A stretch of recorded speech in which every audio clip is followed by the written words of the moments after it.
Hey everybody, Jessica DePazzi here. I'm coming to you from Dodge City, Kansas currently, where I am recovering from a barbecue meat coma and 3 days of endless driving. Jeff and I and our dog Baki, we're all making our way out to our home in Phoenix from Manitoulin Island, Ontario, and we're almost there. I just wanted to publish this symposium that I recorded with one of my best friends, Dr. Danielle McGinnis, who you probably hear me bring up from time to time on my show. She's a holistic healing coach, which means she can help you fix anything from your body movement to healing your mind and soul. She recently did a pretty big and brave career transition from physical therapy to depth psychology. And so on this show, we capture that. And we also cover dreams, reoccurring dreams, why they matter. We get into her new specialty, which is Jungian depth psychology, the benefits of sitting with emotion, both your emotions and others' emotions. And then finally, we cover complexes and projections. You can follow Dr. D on Instagram at Dr. Danielle McGinnis. She's a really great follow because she's an ocean of knowledge and she shares it frequently. So if you're into learning stuff, that will be a good add to your social media stream. Enjoy the show. Sitting down with you, we could go on for hours and hours and just deep dive into so many rabbit holes. So I have a series of questions for you and loose topics that we can touch on. But if we go way off course, we can just surrender to that and follow that white rabbit wherever it goes. Does that sound okay? Yep. Awesome. So before we get into that, would you tell us who you are and what your deal is? I see you as this ultimate mirror goddess, someone who's this embodiment of uncomfortable healing energy, but then also you wake up at the crack of dawn to work out. You have a very strict regimen that you stick to. You're training for Ironman. So you also have this masculine warrior side to you that might not be so apparent in this conversation, because I find in conversation doesn't always come out that way. You're very feminine. So yeah, what are you about? Well, I just changed my persona from dbird20 to actually my name. So now I'm going back to myself more. So you can find me on Instagram at Dr. Danielle McGinnis. Maybe you can kind of pick up your own perceptions of me there. But I guess how I'd like to describe myself, I think you did a good job. But I really am about embodied. I don't know, Rick and I were talking about this the other day. I don't know if I work more in the healing space or more in the personal development space. I think there's a lot of shadows in the personal development space, and I think there's a lot of shadows in the healing space.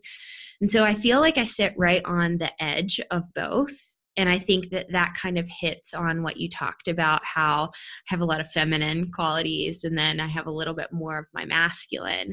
And so I think that there is an element of what I really love to do in the world is just to receive someone's experience where they're at.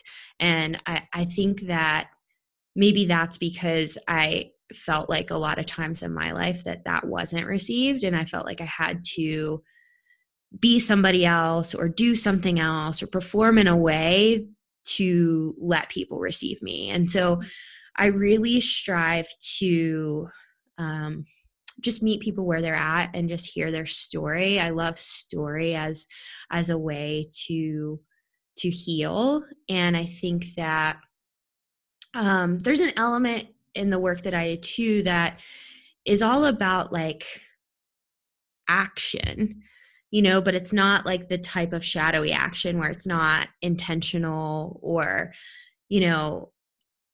there's a level of embodiment. Like embodiment actually is experiencing yourself doing something or feeling something or being something. And so there's a level of the work that I do in embodiment that requires action.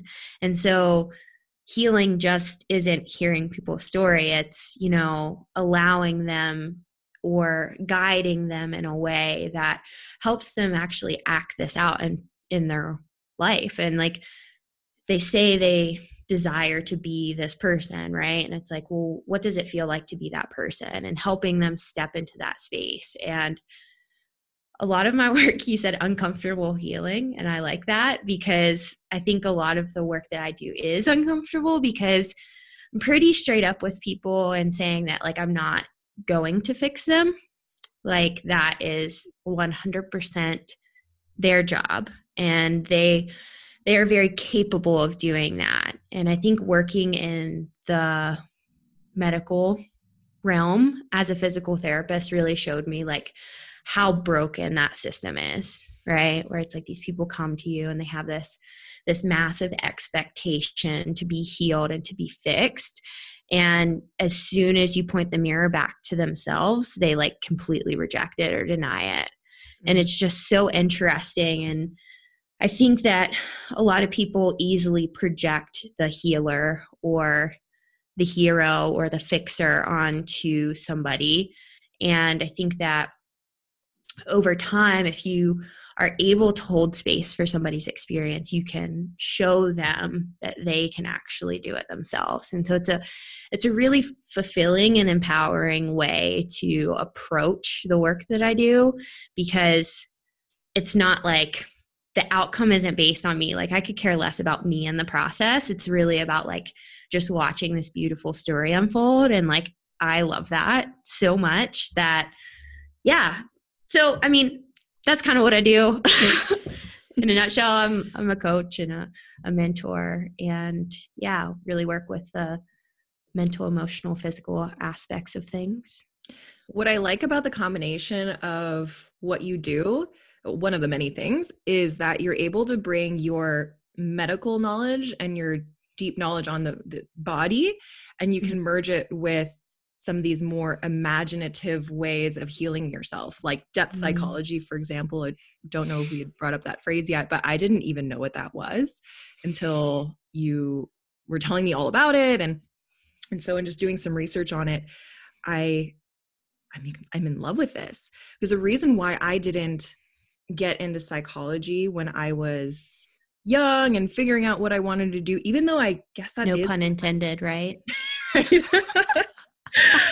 Like I got into, because I thought psychology, my limited understanding of it back in the day was that its purpose is to make you normal, to make you a functioning, productive person that fits in with everybody else. Mm-hmm. And that's the last thing that I wanted. Mm-hmm. I know that you focus on individuation, right? Which is perhaps the complete opposite of that, which is finding who you really are. But yeah, that was my understanding of psychology. And so I decided to get into being a publicist, which seems like a weird 180, but I wanted to point out what makes weird people interesting, people who have a story to tell. And so I went down that route and down marketing and all of that. But then I've come back to this point, and then meeting you a few years ago and just realizing now the scope of what depth psychology is. It's just really super interesting. So if I could lob up a question for you, how are you finding that your background in medicine can help you in this new, really imaginative world of depth psychology? Honestly, I think it probably is the most challenging thing that I've had to face thus far, because a lot of what I earned my doctorate in, this doctorate, is very linear, rational type of knowledge. And so it's like, okay, so if a patient presents with this, it means this. And so there's a little bit of element of like problem solving when you're trying to figure out what's wrong with a patient, but still it's like very diagnostically driven. And the thing about depth psychology that really interests me is that it takes away the emphasis on the diagnosis, and it focuses more on soul work and who you are and how that actually affects your experience.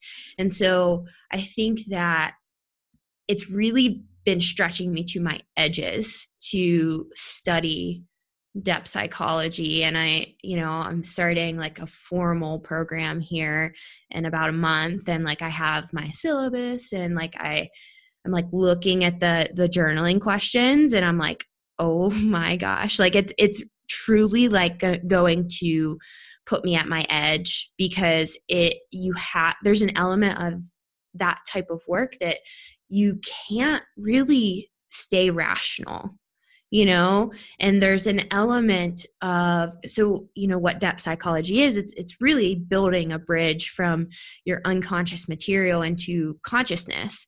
And so I was talking to Rick about this the other day too, like a lot of personal development work is about building consciousness on your consciousness, right? Where it's like, okay, so you're reaching into your unconscious maybe a little bit, but like really you're just trying to like gain more awareness and do more doing, right? And like a lot of depth psychology is about like truly digging down into like the parts of you that you didn't think were accessible. And so that can be from active imagination or through dream work and dream tending and shadow work, things like that. And so to think of dream work, and like I've been doing this for the past couple months, is like, when you're assessing your own dreams or listening to somebody else's dreams, like someone will be like, well, that didn't really happen. And it's like,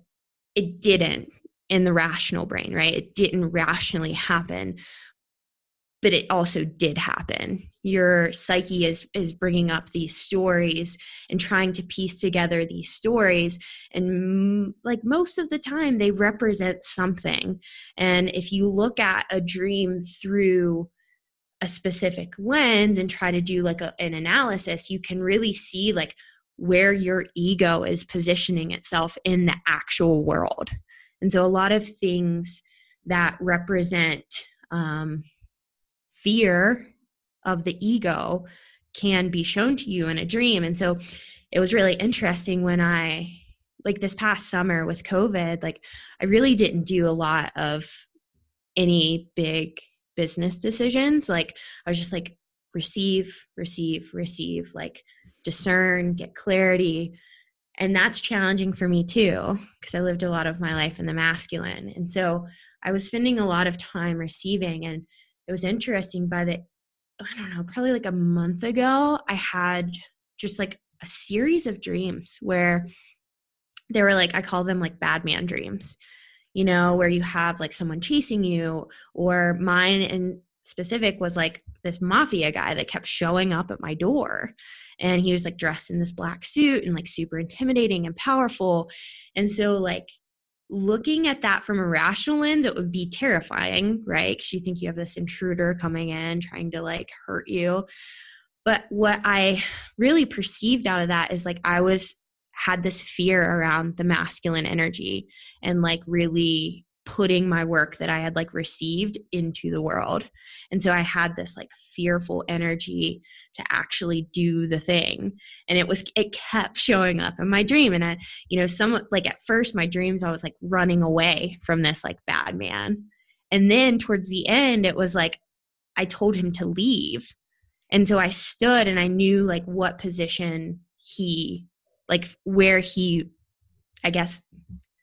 where his position was supposed to be in my psyche. And so it was just like a very interesting experience. And like diving into this type of work, it's like you kind of have to let the logical and the rational go. And another thing with that is like we can so easily fall into like the perfectionist or the conformist like archetypes, where it's like, to be a successful member of society, it's like conform or do your work in a way that isn't coloring outside of the lines, right?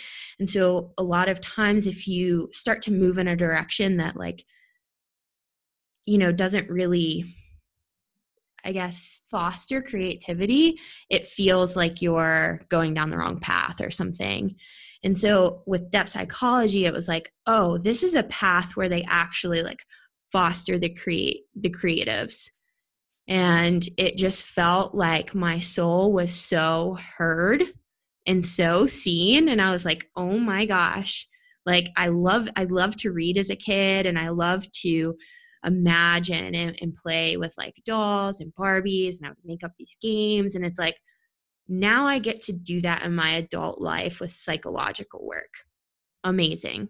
Like, I'm so excited because it just felt like when I was doing physical therapy, it felt like I was like living a lie almost, because I didn't feel like my soul was really expressed. But with that, you know, a lot of the things that I learn, I can use them as foundational knowledge. You know, like I know about the anatomy and the physiology. And so I can understand like how the emotional responses are registered physiologically. So I know what's going on in the pathways and the hormones and all of that stuff. But it's like, I don't want to give you a resistance band and tell you to do 3 sets of 10 of something and call that soul work, you know? So I think that, yeah, it's stretching me to my edges for sure, but it's also bringing me closer to my soul at the same time, which is super exciting. That is super exciting. I'm so glad you brought up dreams. Oh gosh. So, well, first I want to ask you, do you know why people don't dream? Because there are some that just... I think that, you know, the unconscious can be it's a very powerful thing. And so I do know from all of the research and the reading that I've done that, you know, like when you're working with anything unconscious, like it's good to have a mirror or somebody that you can talk through stuff with, because you can get really lost in the unconscious energy because it's so powerful. And I think that when the unconscious has repressed a lot, or there is a form of trauma that is perceived to be quote unquote too much, that the body feels like it can't possibly handle this thought, right? I think that repression over time causes us to really just cut off our imagination, because imagination almost becomes like this scary place, because like I said, although the unconscious reveals some really positive things, like we can use it for play and things like that, like there's also a lot of like really dark stuff that can live there. And if it isn't fostered in a way that I guess is a little bit like safely guided, I think it can become a monster, you know? And I think some people, they don't consciously do it, but I think it just becomes this like pattern of repression where it's just not looked at. And so even I've noticed that once I've like consciously started to pay attention to my dreams and like really try, like before I go to bed, like kind of set an intention. And then when I wake up, like pay attention, like what happened there, I start to realize that like I'm dreaming more. And I think that, I don't know, I think that it can be a really useful tool if used appropriately. So I love all this. I know that one other reason why people don't dream is because they're not getting enough sleep. And if that's your case, then to anybody who's listening, I was recommended a book by Dr. Mike T. Nelson called Why We Sleep, and it is amazing, and it can really give you so many great lifestyle changes to help you get to that level of REM that you need access in order to dream. Mm-hmm. Like you, at a certain point in my life, I discovered the benefit of remembering my dreams, because I used to have recurring dreams like crazy. When I was younger, I had this recurring dream so frequently, and I thought it was real. It was me jumping off of my 2nd floor staircase and like flying down. I remember being 7-year-old and having this dream constantly. And then at some point being in a semi-sleep state in real life and walking up to my stairwell at my house, my childhood house, and preparing to jump. And at that moment, coming back to, okay, wait, am I dreaming or is this actually happening? And then realizing at that moment, I need to figure this out because I'm afraid I'm going crazy. I literally had that thought, like, I don't know now why this is important, but I need to look into it. And then ever since then, I had this fascination with why recurring dreams happen. And we're talking about Rick a lot on this episode, but Rick is Danielle's fiance. Rick was with us in Costa Rica at the beginning of this year, and we had this conversation on reoccurring dreams. And I had this theory I hadn't really looked into or had this conversation with anybody, that if you can understand the lesson or the purpose behind this dream, it'll go away. Because that's always then after that moment how it worked for me. I would still have a recurring dream of, oddly enough, being on a cruise ship for whatever reason, and then it turning into a carnival, and then seeing a shark in the water, just totally incoherent. But I finally, after weeks and weeks of having this dream, determined that it was seeing danger that nobody else is seeing, and then being really anxious about it, but maybe it's not a problem. And then once I solidified that lesson, it didn't happen again. That dream didn't happen again. It was so interesting. Yeah, I like believe in that so much. I think that, you know, the unconscious tries to communicate with us in a number of ways. Oftentimes because it's not rational, humans don't really pay attention to it, right? And so the way it tries to communicate with us when we're sleeping is through dreams. But, you know, if that's repressed and not paid attention to, then oftentimes what pops up is a physical symptom of the repression. And so it's like people are wondering why these physical symptoms are happening. And it's like, yeah, there's other clues there too. Like this isn't just like, you're not using your physical pain as a roadmap. Like there's other maps that you can use to actually the root cause of this, right? Yeah. I'm going to make a little note here to talk about tarot cards, because that's another map that I found a few years ago that was surprisingly helpful despite my preconceived thoughts on it. On the topic of dreams, so Rick, again, we're at the process. This podcast is going to be called Rick. Everything you need to know about Rick. So we're at our event, and this was weeks before you were going to come meet him for the first time. Yeah, never in person. Never. And we have Dr. Brian Pankow. Crap, I always mispronounce his name. Pankow. He's on our team, and he's a chiropractor, and he does emotional release therapy or technique. And one of the interesting side effects is that if you haven't dreamt until that point when he does it, you will dream. And I don't know if Rick specifically wasn't dreaming, but he was not. He said he doesn't betting on it. Yeah, he doesn't dream a lot. He didn't prior to that either. So, yeah. So interesting. So he goes through this session with Dr. B on one of our downtimes.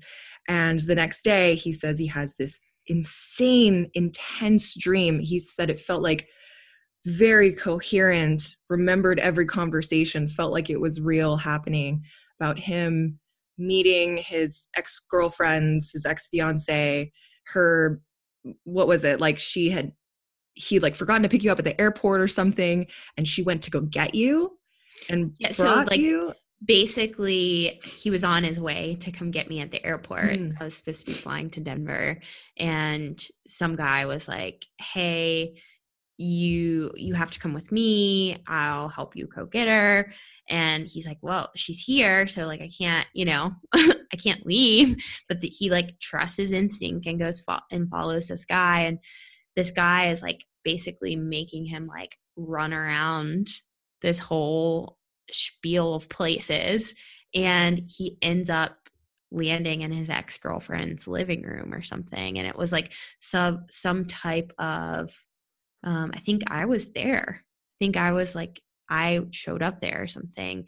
And I think it was just it was representative of like, that relationship really being like leading him to me and like this release. And it's so funny because like we had not even met yet. Like we hadn't even had talk of like being interested in each other. Like it was crazy. It was like the most nuts thing. I probably didn't do the dream justice, but the whole point was that it was just felt like this divine, like kind of release from the past and like, following the path, it's fine. Mm-hmm. And I it's really nuts. Yeah. It sounds crazy. He told my family, and my pap called him a bullshitter. And that's so funny because I'm like, that is so representative of like how people perceive dreams. I So you're remember the making next sense. morning we get up at the butt crack of dawn and do our thing, and amidst the chaos that is our event, he pulls a few of us aside and was like, I think I'm really, really into my friend who I haven't met yet. And he was super confused and wasn't really sure if it was just That's great. the delirium of being out in the bush in the freezing cold with him in his little blanket that he was ill prepared for and he was slowly freezing to death, but whatever, you guys are getting married now. I mean, It's crazy. not to say that, those aren't typical results, but Yeah. it's I something. mean, it's definitely, I think that they can really, I think that just shows the power of this work. I think that, there's a whole like groups and like societies of people that are dedicated to like Jungian work and like these like foundations and articles of people. I mean, the Jungian schools of work. And so it's like, obviously, if it was complete bullshit, then this wouldn't be the case. But I'm starting to find that this type of work, I think, is popping up more and more because the collective is almost like needing it. Like, I mean, Jung talks so much about the collective unconscious. And I think that 2020 is just like, if you are not seeing what problems lie in the unconscious of our societies, like, look at it. It's there. Like, it's definitely being mirrored to us. It's only if we pay attention to it. So I think it's definitely needed. I think the work is really profound, and I'm really excited to see kind of where it leads and where it ends up. So yeah. You're literally studying shadow work. Like, that's all you're doing, right? Except we were earlier talking about how our methodologies are just slightly different. And so I think it's really interesting to look at some of the origins of where all of this came from. Because I just think today we don't often look very far back. We often, based on our current perception of our next generations always being smarter than the ones prior, I think we get lost in that. But I was looking at the relationship between what I study, which is the I Ching, and your Jungian focus. And I found that in the early 1900s, the I Ching was translated into German, and Jung had written a foreword for that. And then it was translated into English. And they think that the I Ching really caught fire in the United States or in the West, or in English-speaking areas because of that foreword. And I found out that he had this interest in Kabbalistic mysticism and Asian philosophy. And so to him, the 64 hexagrams of the I Ching, they provided this really great example of his notion of archetypes, right? And that it was a powerful tool for exploring the unconscious, which is all what this work is about, as well as it being a device for this careful scrutiny of your own character and your own attitude and your own motives, much like how some modern Christians, our friend Rick, or not Rick, always Rick, Aaron Guyette had sent us this YouTube video on what the Bible really is, which I thought was fascinating. And again, it was less about a guide for what's right or wrong, but more of a scrutiny on your own character as you read it, as you read these archetypal stories of just humans in a different time. How do you measure up in there? What emotions does that evoke in you? And I love that this concept of creative self-understanding is proving to be really, really like appealing to all kinds of people right now. And like, to me, it inherently feels less sick. And I wonder, are there certain types of people that are more drawn to going through depth psychology as a mode of healing and personal development versus like other types of psychology? Yeah, I think that one, it depends on how it's presented to you, right? I think that another thing I wanted to mention is, yeah, Jung definitely in his work was deemed kind of like a mystic, and he was looked at as the fool for a lot of his work. And yeah, and it really took years and like kind of his dark night for him to like really, I mean, he wrote so much, like he has so many collective works that like through these works people were really uncovering this like magic and this gold. And it's so funny that in one of his works he put like thank God I'm not a Jungian, thank God that I'm young, because he really was dedicated to just figuring out internally what's going on with him and like dedicating his life to that instead of like just going on this like philosophy that's given to you, right? And I think like a lot of people think it's an easier route to take to like have something just handed to you, right? And I think I love depth psychology because it's like, you know, it's not like you don't just read a textbook and like remember the facts. It's like, no, you're going to watch films and you're going to read fairy tales and you're going to read novels and like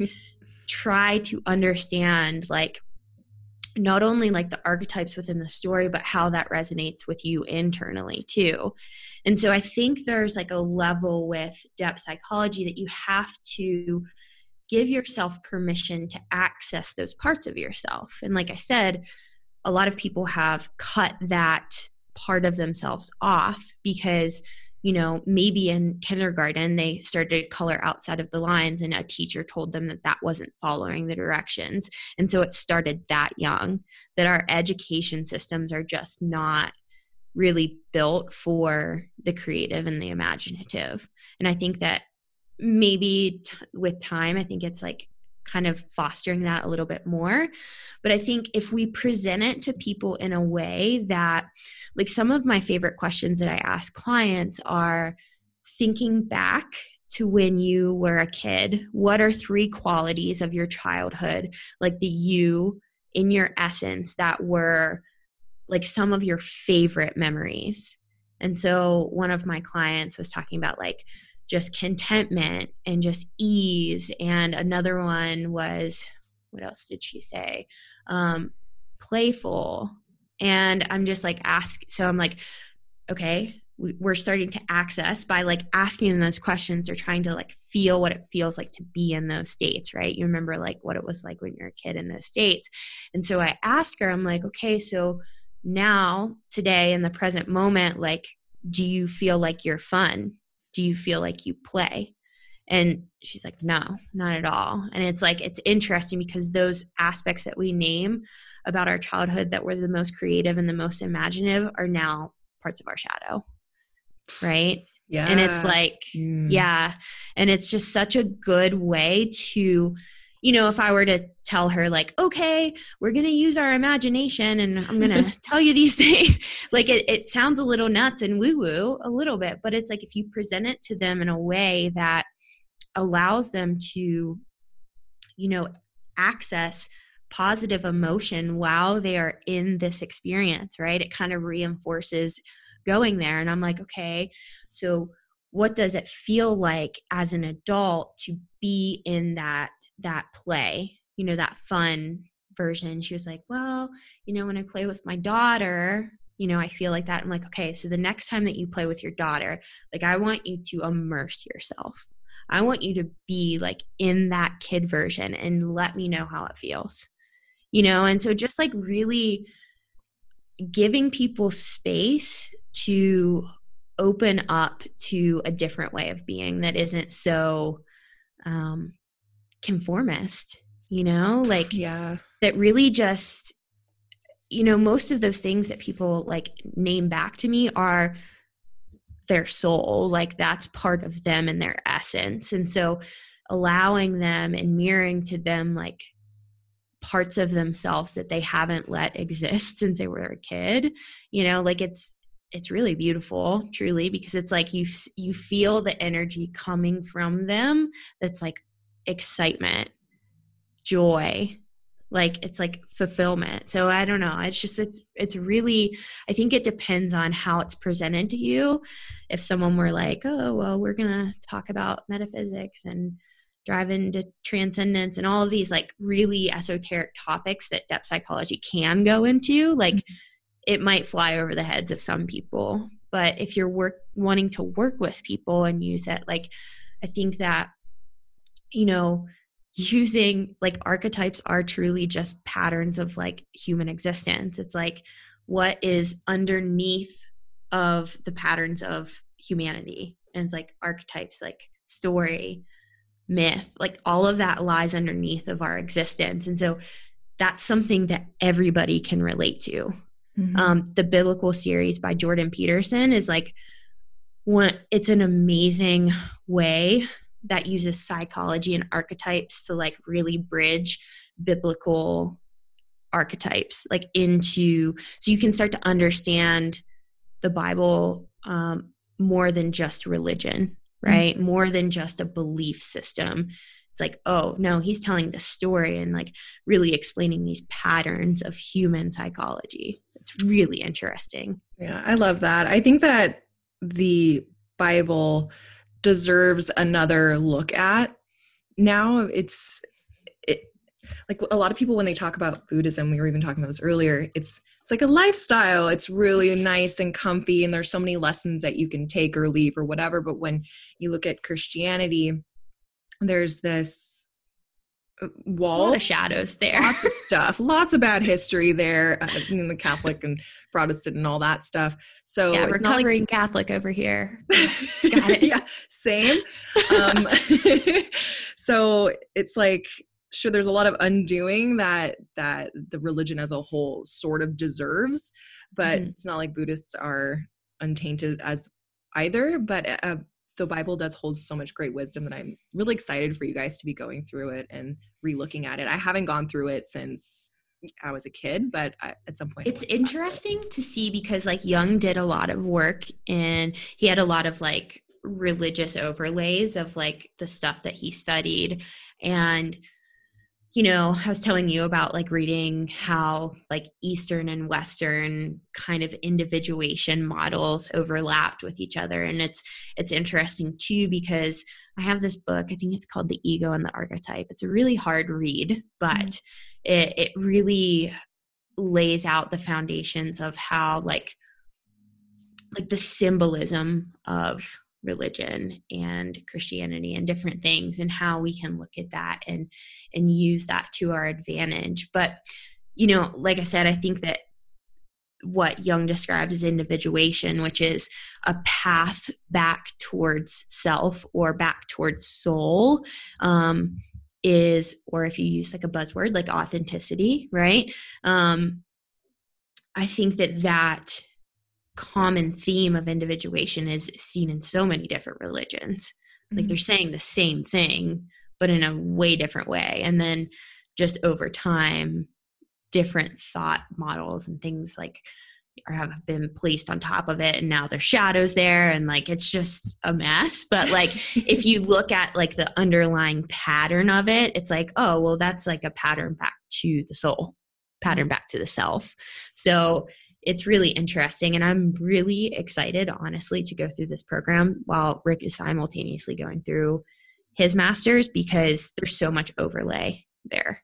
Yeah. Like, there's so much overlay. And I think that what it's really getting down to is like how the different ways that you can just become like an amazing human, the most expressed human. And you can do it through a Christian route, or you can do it through a Jungian route, or you can do it through a Buddhist route. Like there's so many different ways that you can do it, but it's just really exciting, I think. I keep writing down notes here. Like I'm not going to get back to any of this stuff because every last thing you're saying, I want to talk about that. Okay. So Jeff right now is studying quantum biology and I'm studying more of the shadow work stuff. Right. And it's like, when you put it all together and we have these conversations, Jeff and I are much like you and Rick. We're in the morning. It's like, okay, we're going hard, one cup of coffee Yeah. and just whatever comes out, conflict, I don't know, right. Maybe. Gosh, that's interesting. We experience conflict in the morning because we have our most intense conversations right when we wake up. Oh my gosh. Same. We should pull that apart offline. Because we're studying very different things, but the through line is common with quantum biology, and mind you, I don't understand any of it, so don't try to get any information from me at the moment, but it's, to oversimplify it, it's often about your level of awareness, and the love is the thing that can regenerate your cells and have spooky quantum events happen. It's like all in consciousness, and expanding consciousness is shadow work, is depth psychology, is Christ consciousness. All of it is the same thing. And I just get really giddy when it's like, it's all the same. So if you go back to like Eros, like the symbolism of love, like Jung did a lot of work with that. And so there's, even just you bringing that up, like there's so much overlay there. I'm like, man, that's so exciting. So yeah, I think no matter where you like poke and prod at it, you can kind of come to similar themes. And I think it's just whatever, interest your particular personality or your particular soul, I think is equally important too. Just holding space for other people to like be interested in what they're interested in is cool too. As long as we're trying to be better humans and we're not trying to be like shitty humans, like let people explore, Yeah, that's the big key there, which is, sorry, I'm looking at Jeff and Bucky just like fighting outside. Oh my gosh. I'll cut that out. So in that, where was I? Oh, exploring. Open-mindedness to me seems like a really big key in all of this. When you go through your program or you're reading a book, I find that having an open mind around something, you see something you don't agree with, but then you store it away and consider that may or may not be true, but it's triggering something for me. And that's interesting to look into.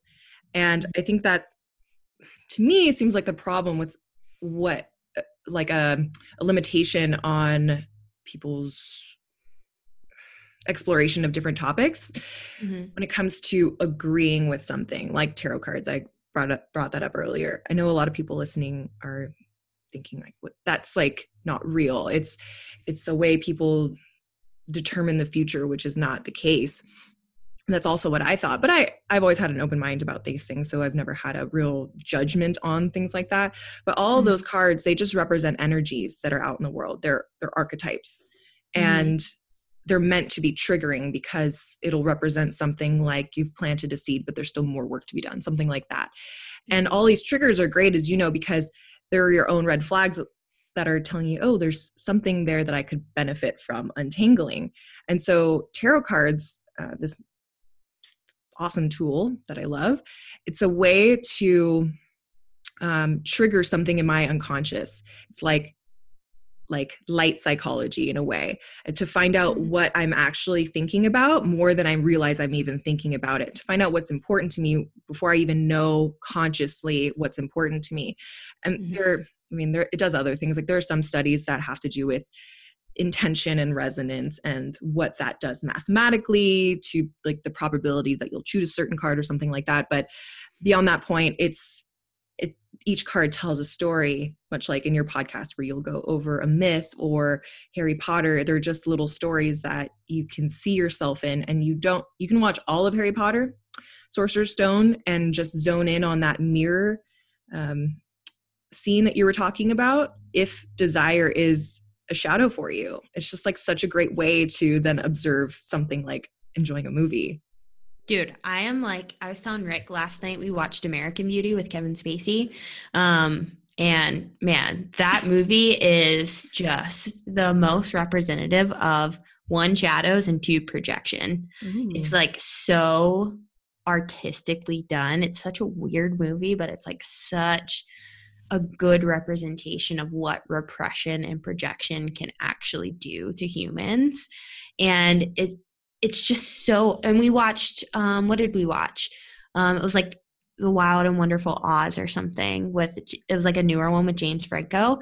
And it was just, what was going on within his psyche, like representative of that. I'm like, oh my God, watching movies through this lens is so awesome. Like it like really opens up so many different like ways that you can like really see the symbolism exist. And it's like beautiful. It's like, it's art. But coming back to what you were saying about tarot cards, like, I think that, those triggering events, like the things that I like to tell clients is like, I like to use the phrase, notice that, because a lot of times we are going so fast through our lives that like, we don't notice when like our unconscious is trying to like give us a sign, right? And it's like, okay, so if you actually maybe have this physiological sensation come up, like if you pull a tarot card and it like closes your throat up or it makes you like feel like some form of disgust, and you actually realize that, like I like to encourage people to say like, notice that out loud, because it like pattern interrupts. And it's like, okay, so if you say notice that to a number of things, you're going to start to notice a pattern too. And so once you start to notice a pattern in your triggers, then you can start to like kind of move into that, the shadow work, and see like where the complex is, like what's underneath the shadow. Right. And so, I think that there's a lot of golden nuggets there in those physiological sensations. And I think that I like to use, sometimes I feel like emotion gets a really bad rap, which makes me sad. No pun intended. But I think that emotion work, I think a lot of our culture represses feeling anyway.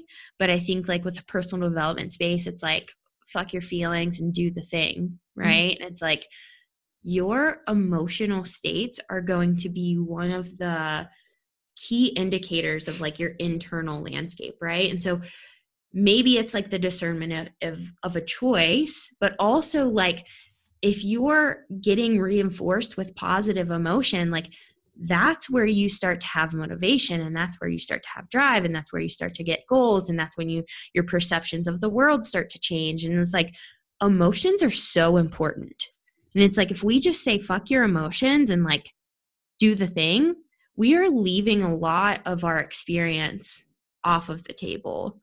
And so if you want to open yourself up to experience more of life, I think learning to hold more capacity for your emotional experience and not deeming it as like something to be shunned off, right? It's like, of course, we do not want to sit in negative emotion for a long time, but we do want to acknowledge it and like not really understand the why, but also like just really start to like sit with it and understand like, oh, this is like, I'm angry. I'm not anger. Like I'm experiencing anger right now. I'm not anger. And like once we start to over identify ourselves with the negative emotions, I think that's when we start to get into a little bit of trouble.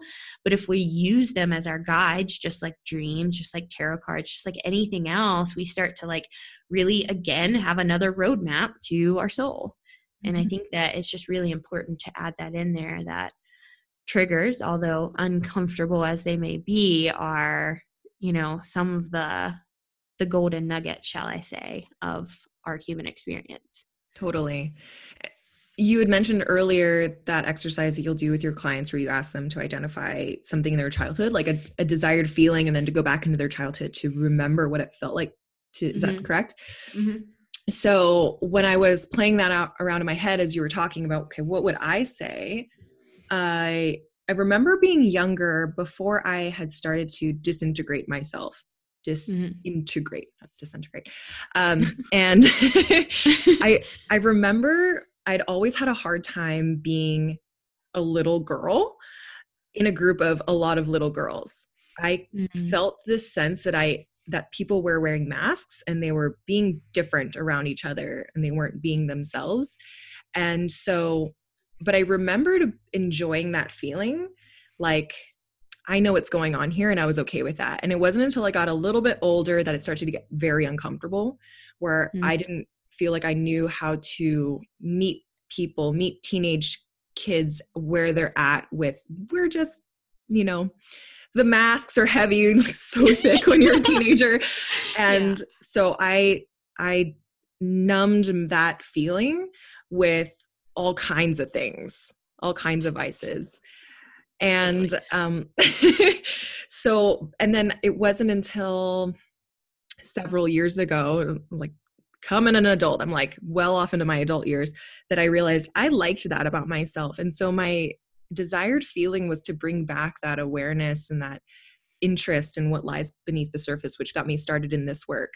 And so, but if I had that belief that intense emotions are bad, I would never consider that a desired feeling, because it's not happy, it's not play, it's not joyful. Even though I love all of those things, the place where I feel most alive is in conversations like this, and where we can get really deep. And that's why still to this day, I do have a difficult time just chit-chatting, and like, how's the weather, Jess? So it's hard for me to do that. So I was like, it's not possible. I try. I do try.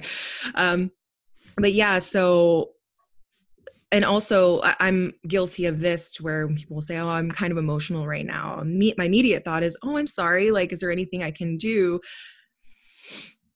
I'm glad that you had brought that up, because it's a nice reminder to, when people are feeling emotional, like, are you asking to feel any differently about that? Do you want to talk about these emotions? Because the last thing that I want to do is invalidate this experience right now where you're feeling safe enough to tell me. Yeah, I mean, that just came up for one of my last client calls. Her mom had done something, and I was like, well, I think the best thing to ask her in that moment is, are you doing this for me, or are you doing this for you?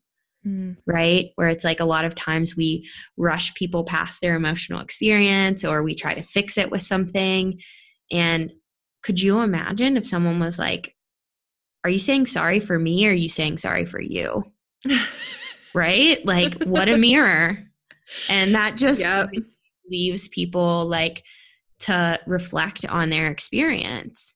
And instead of projecting their uncomfortable capacity for emotions, it allows them to turn inwards and take responsibility for how they're showing up. And I see this, I see it at, like, I'm no different. I see this all the time in my relationship, where, if something becomes uncomfortable, it's like, try to take it away, fix it, shut down, do something. And it's like, can you stay in this and not fix it? Right. And that's what I'm talking about when I'm talking about expanding your capacity to experience something. And again, circling like full circle to embodiment, it's like, you have to experience that. You have to teach yourself what that feels like to sit with someone's sadness, or sit with someone's emotional experience. And like, I think that is crucial if you're working with other people. Like, it's something that I've really had to work through a lot. I lived, like anybody, I think we spend the first half of our lives like building up the mask, building up the ego, building up the persona, and like stripping that away is really painful. But I feel like I do feel like my gift in this world is to mirror, and I can like pick up on, what's coming up for people. And for some reason they feel safe with me. So that's good. But in order to like, as consciously as I possibly can, not project my shit onto them, like, it's like, I have to like teach myself that it's okay for someone to cry their eyes out in a coaching call and me just not react. Like, if I were to say, if someone was like having a really intense emotional experience and all they needed to do was cry, but maybe their dad told them when they were little that like crying's for pussies, right? Like, if I would say anything to try to make them escape that would just bring up a father complex, and that would basically reinforce the shadow, and the shadow would go into hiding a little bit deeper. And so it's like, super uncomfortable to be in some of these coaching calls, but like I truly want to live my life on the edge, you know, and like I want to do my best to help humanity. And I do believe that a lot of times that starts with the individual, and that's where I really like to shine. Like with the one-on-ones, I love working with people one-on-one because it's just so intimate and like so much, I don't know, there's so much there. But it takes me to my absolute limits, and also being like okay to say like I am bringing up this or like creating this form now for my clients to basically rate the session, because I want feedback on like one, like what was working for you, what was not working for you, like what did I say or what did I do that wasn't working for you. Because if I know that and I can accept that, and I don't do like the shame thing and make it about me and say that I'm flawed, then I can actually truly like meet someone exactly where they are. Mm-hmm. And also I think another positive part of that is like a lot of people feel bad to give people feedback because it feels like they're like criticizing somebody, or they can't like speak their truth. And so another kind of goal for me in that sheet is for people to learn to voice what they need, you know, like, nice. Yeah. So it's like a lot of times in relationships, it's like, okay, I need you to hear me out a little bit more, right? I need more space, but they can't say it, right? But it's like, if you can actually do that in a one-on-one coaching container and your coach can actually give you the space, it teaches you that you can say your needs and not be punished for them like we were when we were kids, you know? So I'll go back. All goes back to being kids, right? Yeah. So good. So good. You'd mentioned earlier projection. Could you explain a little bit about what that is? Yeah. So a lot of times when, you know, our shadows come up, I do believe that we heal in relationship to other. Mm-hmm. And so we have ourself and then we have other.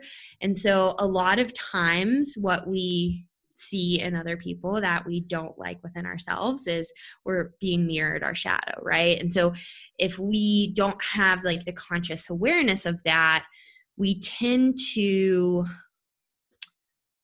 either, we don't typically, sometimes I guess you will see people like attack themselves internally and not project it. But a lot of times, I think it's like a cultural thing or collective thing because it's just so prominent. I mean, our president is like he projects so much shit onto other people that I'm like, okay, this is being modeled immensely in our country.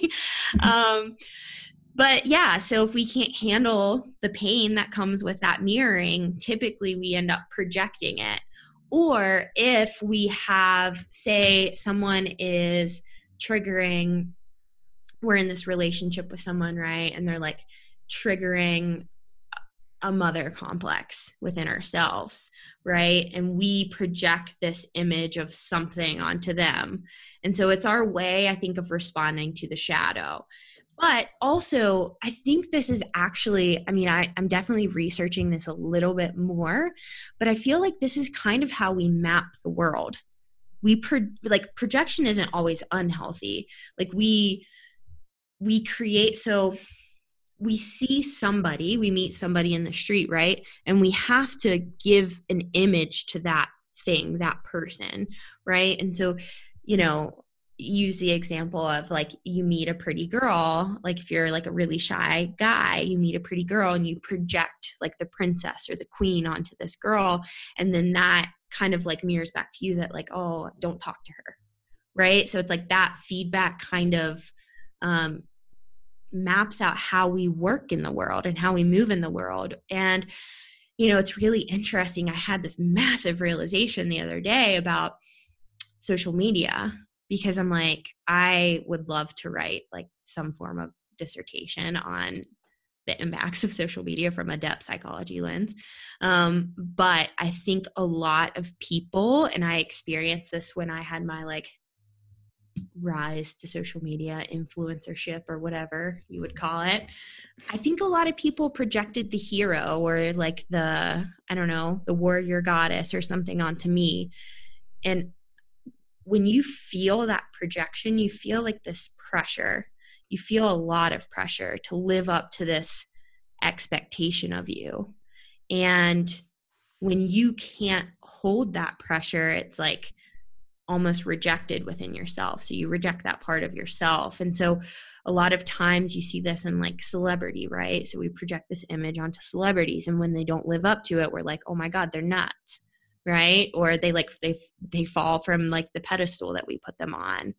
And I think that is so predominant in social media, in the influencer space. It's like we project this image of perfection or hero or, you know, goddess onto these people, and we don't realize that they're just fucking humans trying to figure it out.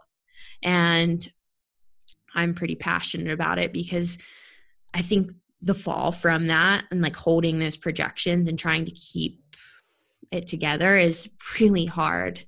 And I think what transcends that projection is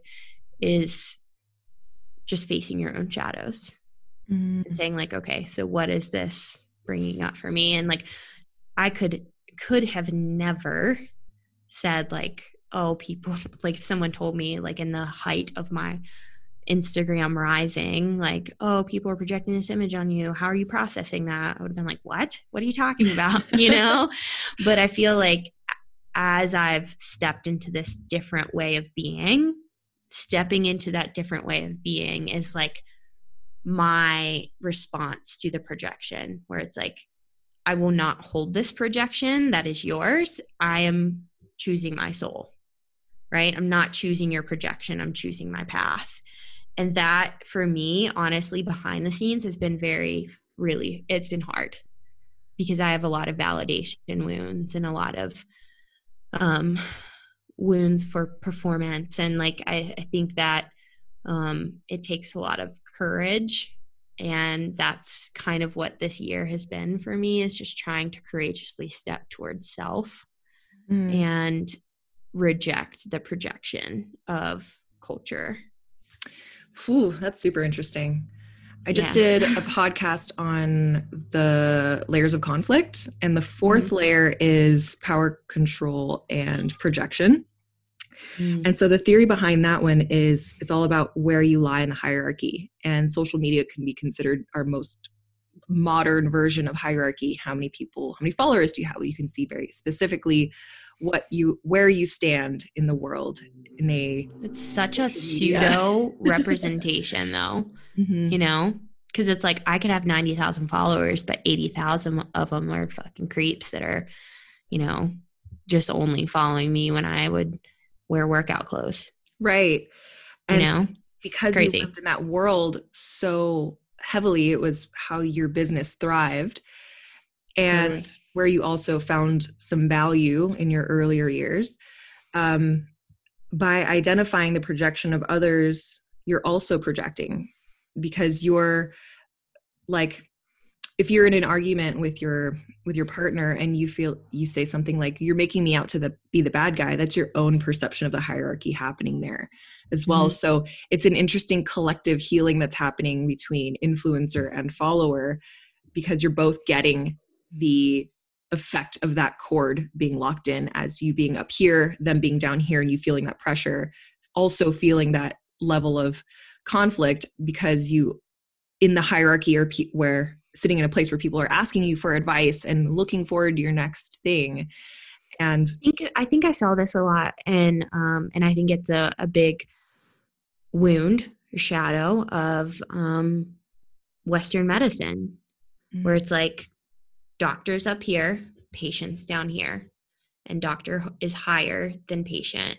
And I don't believe that at all. And I think that was a lot of my internal conflict with working in that space, because it's like a lot of that business is very like outcomes driven, where it's like, you're not a successful practitioner if you're not fixing people. And it's like, but that's not true. Like, it's a little bit slower process, but like we're unpacking the root cause of it, right? And I just think that there's so much of that hierarchy, like you're talking about, in our Western society. And I think it takes the person that is projected to be the hero or whatever, or the doctor, to like drop the ego shit, dude. Like, come down to the level of the human that you're actually trying to help or to serve or offer value to. And I think that's the only way that you can do it, is to just truly like face that internal conflict that you're feeling when you're holding that projection, instead of to project it back. Oh, totally. Yeah. What about complexes? No, that's something I don't know anything about. So complexes, Jung and Freud worked together for a bit there, and then they had the splitting. Mm-hmm. And I think that the biggest splitting really was because Jung he believed in the collective unconscious, and Freud thought that was bunk. And then he also just realized that like a lot of the sexual things that Freud was basing his work in were not valid. But with that to say, Freud, developed the concept of the complex, and then Jung really took that theory and just kind of like ran with it. And that's where like the shadow comes from, is from the complex. And so complexes are basically, you could think of them as triggers, as like a simplistic way of explaining it, but they are the unconscious, heavily energetic experiences in our everyday that represent something within our unconscious. And so, yes, a lot of times I see things kind of manifest. And I actually, was unpacking one today about perfectionism. And so perfectionism also sometimes comes from basically an emotionally absent mother and then a distant father. And so you're trying to chase this standard of like, so basically the father is out like working and doing, and you're trying to chase this standard of excellence. And so you can develop either a mother complex or a father complex, depending on what kind of hits for you when you're a kid. I think that we just have complexes around a lot of things. A lot of people have money complexes. But I think with that, it's nothing to be like shamed about, like I think that there's a lot of gold there. And I think that complexes are a complex topic. I feel like if you actually like unpack them deeply, I actually recorded a 40-minute podcast on it and I didn't air it because I was like, oh God, this is complex. But yeah, so if you think of it in a simplistic way, it's really the intense emotional energy that is underneath of a wounded experience of some kind. Mm-hmm. And so trauma sometimes can form complexes within the psyche. And so, I think that shadow work is a great way to work with the complexes.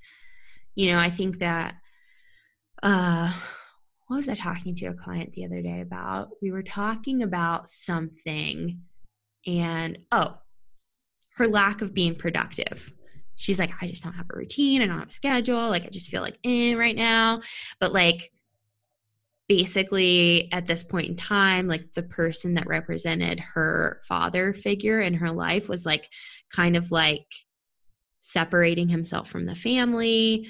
And so a lot of masculine energy is kind of related to that, like structure, discipline, devotion, the doing. Mm-hmm. And so because that masculine part of her upbringing was being like kind of separated, I think there was kind of like this father complex coming it was like manifesting in her every day. And it's just like very interesting. And I was like, yeah, I could give you like, we could do activities to, block time and do like the superficial level personal development stuff. But I'm like, I think that we should work on this complex. I think that we should unpack this masculine energy here and understand what's underneath that.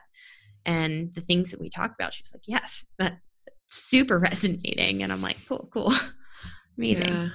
So I think that it's a topic that can go really deep, but yeah, I'm still learning, still growing. So I'm looking forward to hearing that podcast whenever it's ready.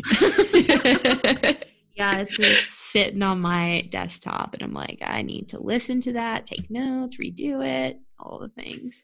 So. Well, I have 2 questions for you because I want to talk to you all day, but I know you have some other things to do, unfortunately. Yeah. So my second to last question for you is, what do you think the typical hindrance is with people doing shadow work? Like, why might people not want to start dabbling in this? Or part B, how do people get stuck in it? When people start doing shadow work and then they see too much and they're like, nope, and things are worse off than they were when they didn't know. Yeah. So I think the reason why people wouldn't do shadow work is because it's kind of painful and it takes a lot of courage and acceptance to see where you actually are playing a role in this part of your life, right? Where it's like, if you're doing shadow work and you're doing it appropriately, there's an element of responsibility that you're going to have to take for the work that you're doing. And so for me, and being in like a emotionally toxic relationship prior to Rick, it's like looking back at that, like doing the shadow work around that, it's like, well, yeah, I did a lot of betrayal to myself there. Like what's underneath that, and like accepting those parts of myself. So there's a level of acceptance and compassion that a lot of people tend to reject when it comes to shadow work. So I think that it takes openness, curiosity, responsibility, courage, a lot of things that take a lot of energy. And so because we're so busy all the time, this energy at first doesn't feel worth it, right? Like there's not like a really like benefit because it takes a little bit to integrate the shadow and make it part of our being. And so, that's my life's question. It's like, how can you convince people that it's worth it when it's like, you're going to feel like shit for a little bit and it's like it kind of exhausting and it's like a lot of effort, right? Yeah. It's not like, hey, I'm going to help you make 7 figures by becoming more productive. It's like, actually, you're probably going to quit your job. You're probably going to break up with your boyfriend. Yeah. You're just going to, unearth a lot of things. So the second question was why. What was the second question? It was like, so some people will start the process and then get stuck in it. Stuck. Got it. Yeah. So I'm actually working with a client right now who is in that case. And I think this is where, although talk therapy can be really helpful, I feel like only talking about it is not enough. Like, I think that where shadow work really comes full circle and it becomes integrated and you unstuck the stuckness is through experience. It's through embodiment, and it's through teaching yourself that you can be compassionate when you absolutely fucking hate yourself. And it's sitting in that self-hatred and extending your self-compassion. It is, wanting to project something back to your significant other, but instead like turning the mirror inwards and seeing how your shadow's coming up. Like a lot of these things are really hard, but it's through, I think, this action that really the shadow becomes a part of you. And I think that another thing is that it requires dialogue, internal dialogue. And so if you are approaching shadow work from a rational lens, but you're not allowing yourself to access the shadow and actually speak and dialogue to it, whether it's through journaling or through just like narrating it, I think there's a part left untended.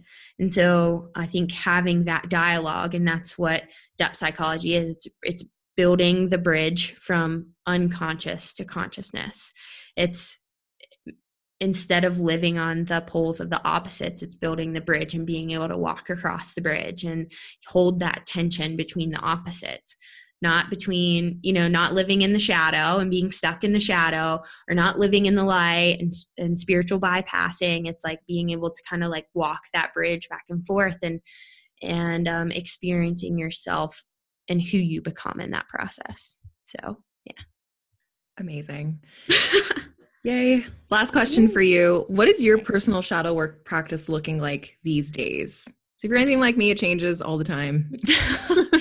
Well, I think that, because I just kind of shifted my business in a different direction, I definitely always do a reflective kind of practice at the end of the day if I'm working with a bunch of clients, that I'm like, okay, so like what came up for you here? Like, where were you reactive? Like, where did you want to jump on that?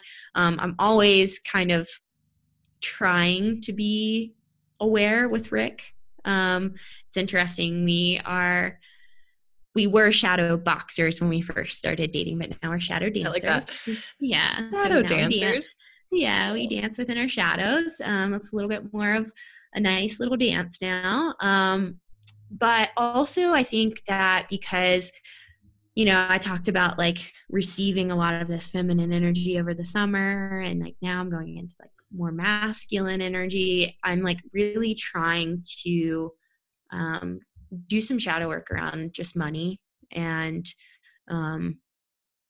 just the work around that. And I think that that's been kind of a focus because I think it's a weird concept, money. Mm-hmm. There's so much depth to it. I actually listened to a podcast on money through a depth psychology lens. Ooh. And it was super interesting. So I just think that there's so much level to money where it's, it used to be this form of value exchange, like bartering, right? And like now it's just like these little invisible bits that are traveling through the ethers. And so like the value sometimes is like missed, right? And like we're not valuing money, but we're also not feeling worthy of money. So it's like it's a really interesting thing. And I think that because it's become this like invisible thing that we can't see, just like anything that we can't see becomes kind of unconscious. So just doing my work around that. That's great. I can definitely resonate with that. Money is definitely an invisible force that's been pounded into our value system since the day we were born, right? And it's so different based on like your cultural upbringing and like where you lived in the country. Like so many different aspects of like money is, oh my gosh, it's just complex. No pun intended. Like a Freudian slip. That's what they're called. Oh, that's what that means. Yeah. Gosh, so many light bulb moments. So I will be mentioning this when I pre-record the intro, but Danielle and I and Jennifer McMaster are working on the Grace and Grit program, which will be probably ready in November 2020. We'll see, because, things happen. 2020 is not the year to be setting expectations or serious date for anything. So who knows, but that's our current trajectory. And it's a course of emotional intelligence elevation where you can learn all of this stuff. And Jen brings this really unique lens on speaking a different language, a language of clarity to avoid conflict, architecting your life through literally the English language. And I'm sure it can be translated to other languages too, but I'm not really sure how that works.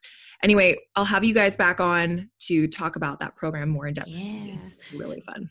Yeah, I'm really excited for that program. And one of the things that we mentioned, but kind of behind the scenes, was like, oh, this is like 3 women who are like just truly experiencing this work and how it's worked for us.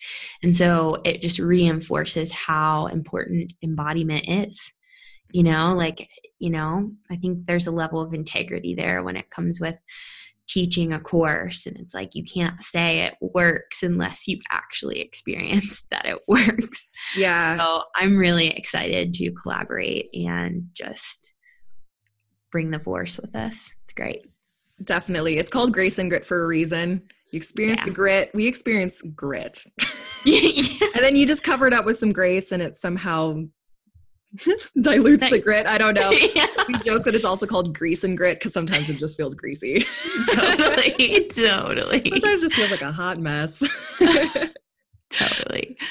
Oh, yeah. Well, thanks for coming on, Dee. Thank you so much. Yes, this was wonderful. Nice little deep dive for Friday afternoon. Heck yes. Love it. Thank you, Jess. Love you. Bye. Bye.